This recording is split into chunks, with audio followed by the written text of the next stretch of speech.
Ad accogliervi sarà Conegliano. Bentrovati al Meteo.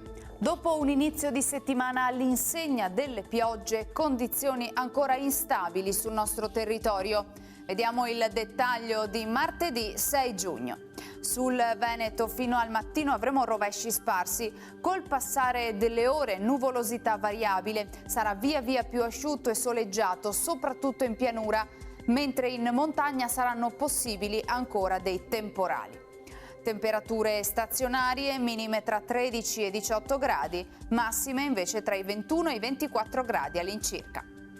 Spostiamoci ora sul Friuli Venezia Giulia. Anche in questo caso tempo incerto, saranno probabili rovesci e temporali sparsi, non escluse delle schiarite su bassa pianura e costa.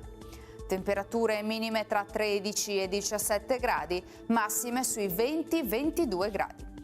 Infine diamo uno sguardo alla situazione del Trentino Alto Adige, dove in mattinata prevarrà il sole e anche nelle ore più calde si formeranno degli isolati rovesci.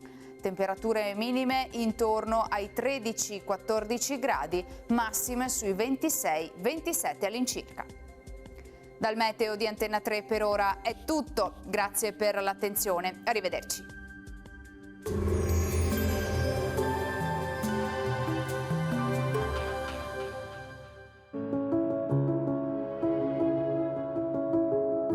Ad accogliervi sarà Conegliano.